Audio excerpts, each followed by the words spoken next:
When the last days were upon me, and the ugly trifles of existence began to drive me to madness like the small drops of water that torturers let fall ceaselessly upon one spot of their victim's body, I loved the irradiant refuge of sleep.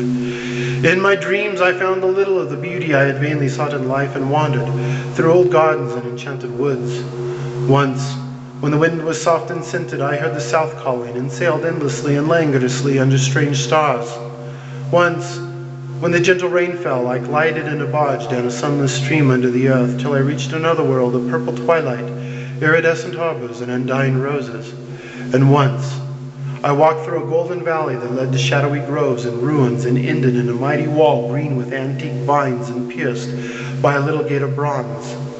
Many times I walked through that valley, and longer would I pause in the spectral half-light where the giant trees squirmed and twisted grotesquely, and the gray ground stretched damply from trunk to trunk, sometimes disclosing the mold-stained stones of buried temples.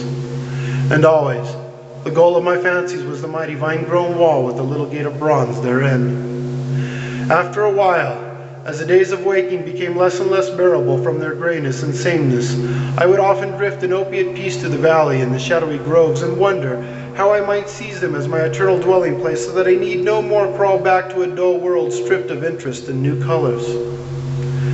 And as I looked upon the little gate in the mighty wall, I felt that beyond it lay a dream country from which, once it was entered, there would be no return.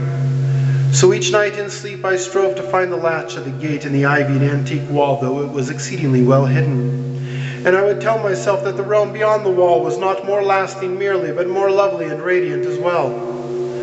Then, one night in the dream city of Zakarian, I found a yellow papyrus filled with the thoughts of dream sages who dwelt of old in that city and who were too wise ever to be born in the waking world. Therein were written many things concerning the world of dreams, and among them was lore of a golden valley and a sacred grove with temples and a high wall pierced by a little bronze gate. When I saw this lore, I knew that it touched on the scenes that I had haunted, and I therefore read long in the yellow papyrus. Some of the dream sages wrote gorgeously of the wonders beyond the irrepassable gate, but others told of horror and disappointment.